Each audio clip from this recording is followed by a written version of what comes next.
previous administration's agreement said that if we stuck to the May 1st deadline that they had signed on to leave by, the Taliban wouldn't attack any American forces. But if we stayed, all bets were off. So we were left with a simple decision. Either follow through on the commitment made by the last administration and leave Afghanistan, or say we weren't leaving and commit another tens of thousands more troops going back to war.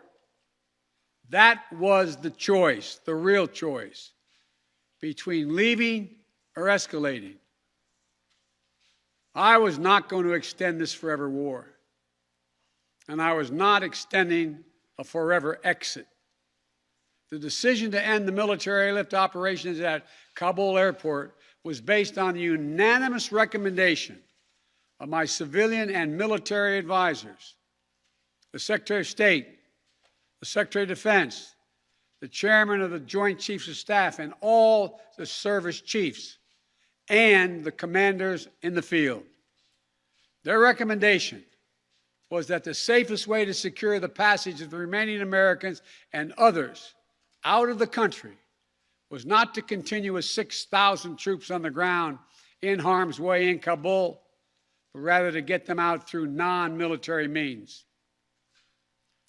In the 17 days that we operated in Kabul, after the Taliban seized power, we engaged in an around-the-clock effort to provide every American the opportunity to leave.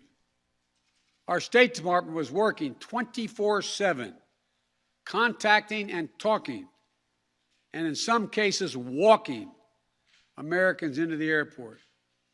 Again, more than 5,500 Americans were airlifted out. And for those who remain, we will make arrangements to get them out if they so choose.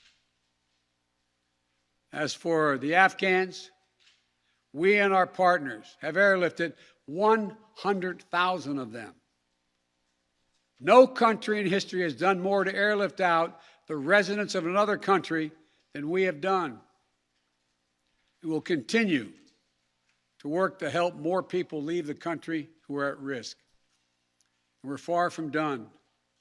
For now, I urge all Americans to join me in grateful prayer for our troops and diplomats and intelligence officers who carried out this mission of mercy in Kabul and at tremendous risk with such unparalleled results.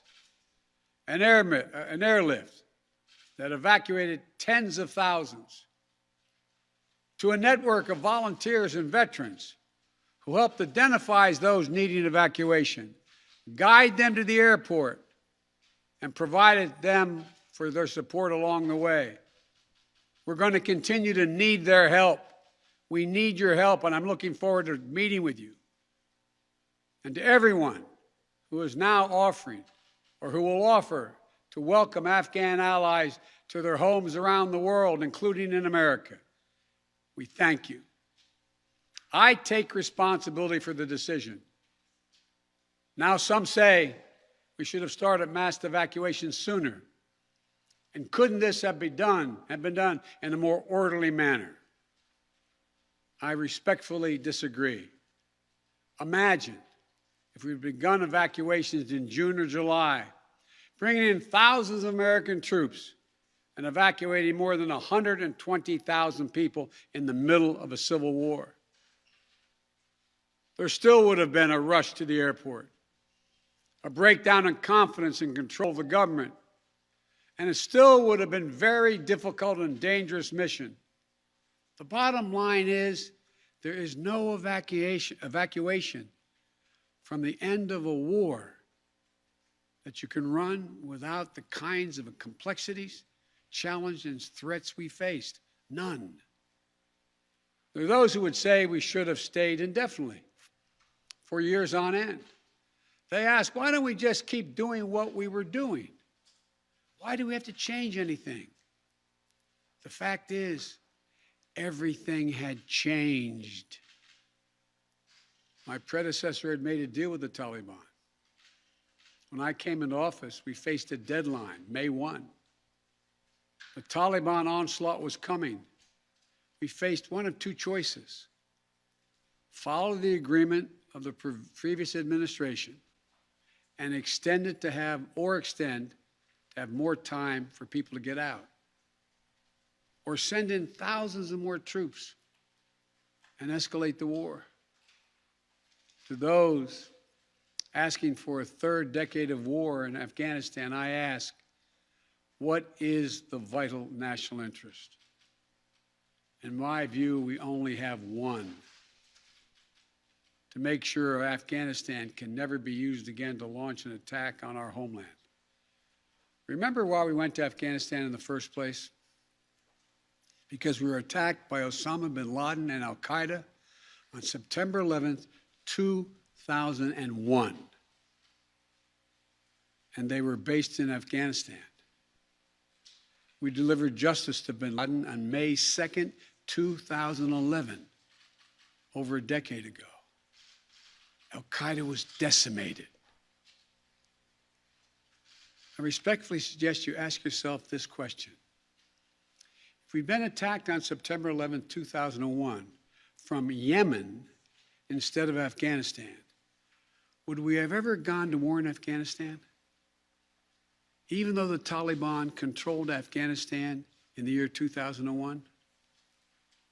I believe the honest answer is no. That's because we had no vital interest in Afghanistan other than to prevent an attack on America's homeland and our friends. And that's true today. We succeeded in what we set out to do in Afghanistan over a decade ago. Then we stayed for another decade. It was time to end this war. This is a new world. The terror threat has metastasized across the world, well beyond Afghanistan. We face threats from al-Shabaab in Somalia, al-Qaeda affiliates in Syria and the Arabian Peninsula, and ISIS attempting to create a caliphate in Syria and Iraq and establishing affiliates across Africa and Asia. The fundamental obligation of a president, in my opinion, is to defend and protect America, not against threats of 2001, but against the threats of 2021 and tomorrow. That is the guiding principle behind my decisions about Afghanistan. I simply do not believe that the safety and security of America is enhanced by continuing to deploy thousands of American troops and spending billions of dollars a year in Afghanistan. But I also know that the threat from terrorism continues in its pernicious and evil nature. But it's changed, expanded to other countries. Our strategy has to change too. We will maintain the fight against terrorism in Afghanistan and other countries. We just don't need to fight a ground war to do it. We have what's called over-the-horizon capabilities, which means we can strike terrorists and targets without American boots on the ground, or very few if needed. We've shown that capacity just in the last week. We struck ISIS-K remotely, days after they murdered 13 of our service members and dozens of innocent Afghans. And to ISIS-K, we are not done with you yet. As Commander-in-Chief, I firmly believe the best path to guard our safety and our security lies in a tough, unforgiving, targeted, precise strategy that goes after terror where it is today, not where it was 2 decades ago.